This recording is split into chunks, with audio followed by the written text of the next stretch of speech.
Pressure is mounting on political candidates. 24 days and counting until the November 2nd midterm elections, and they could usher in big political changes and have a huge impact on President Obama's agenda. We've got some interesting new numbers in our latest CNN opinion research poll to tell you about, and here they are. On the so-called generic ballot for Congress, 52% of likely voters say they will vote Republican, and 45% say they'll vote Democrat. Another potential trouble spot for the Democrats, Republicans have a huge lead among independent voters. 62% of independents tell us they'll support the GOP, and only 31% side with the Democrats. So what's going on out there? Let's go out there and find out. Are voters ready to give control of Congress to Republicans, or will the Democrats be able to hold on? So let's go inside these numbers for you. Ford O'Connell is standing by. He's a Republican strategist and chairman of the Civic Forum PAC at Project Virginia. And Celinda Lake is a Democratic pollster and president of Lake Research Partners. Thanks to both of you for joining us. Thank you for having us. Okay, so Celinda, I'll start with you. What about that generic congressional ballot that shows that 52% of likely voters say they will vote Republican? Are you worried? Of course I'm worried, but I'd say the biggest thing that we have to focus on in these last 3 weeks is getting Democrats out to vote. Part of that gap is because Democrats are less enthusiastic about this election than Republicans are, and I think as these elections near, Democrats will understand what's at stake, and Democrats will understand what the alternative is, and that will energize them, and I think those numbers will close. So Ford, listen, Republicans look pretty confident, and sometimes confidence can cause you to stumble. I'm wondering if there's anything that can cause them to stumble in the next 24 hours, especially when, you know, the old rules of war, rules of sports, and even politics. Don't underestimate your opponent, even when you think you're ahead.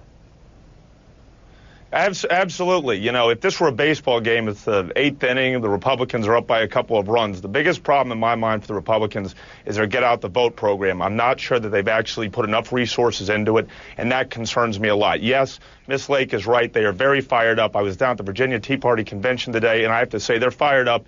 And if I were someone like Congressman Perriello, I would be worried. But at the same time, I'm a little concerned about the Get Out the Vote effort across the country. You're concerned about Get Out the Vote? Well, it's just because... I guess because Republicans may be seeing on the news and reading the polls saying, you know, oh, we're ahead, and people may feel that they may not need to go to the polls. Is that what you're saying? Absolutely, but I also think that for example, in the Senate, the Republicans need to net 10. I believe that if Racy in West Virginia, Rossi in Washington, and Angle in Nevada win, it's very likely the Republicans will take the Senate. My biggest concern is the Democrats have some serious GOTV advantages out there that I'm not sure the Republicans can overcome at the last minute. Okay, all right, point taken there, Ford. Hey, Celinda, I want you to listen to this. I'm going to show you this poll, and then we're going to talk about it. Our poll found that Democrats have big problems among white voters who call themselves blue collar. Look at this poll. 71% of white blue collar voters say they will vote Republican. How do Republicans lose a blue collar vote? That's a block that's usually on the Democrat side. That's right, and that is a real warning to us. And I'll tell you, the warning is particularly blue-collar women. We have seen blue-collar women shift away from the Democrats, and as Eleanor Roosevelt once said, it's up to the women. Blue-collar, independent women are going to determine who wins this election. Why are blue-collar women shifting away from Democrats? They're disappointed in the economic policies of the Democrats. They think that neither party is particularly in touch with their families. They tend to think that, you know, the kind of conversation that we're having is macroeconomics rather than kitchen table economics. But they haven't made up their minds yet. They're still undecided. They're still tentative in their vote. They're still focused, as Vice President Joe Biden says, on don't focus on God the Almighty, focus on the alternative.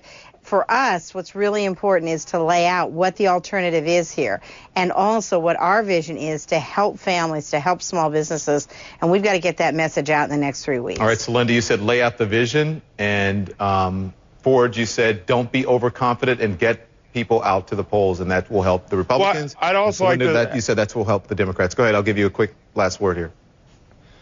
Americans, it's clear what Americans want. They want fiscal conservatives who speak for Main Street. The party that does that is the party that's going to win in November. Okay. Thank you both. Appreciate your time. Thank you. You know, anyone who is looking for work will tell you it is pretty tough out there. We don't have to tell you that. You know it. A lot of you have been looking for work really for years now.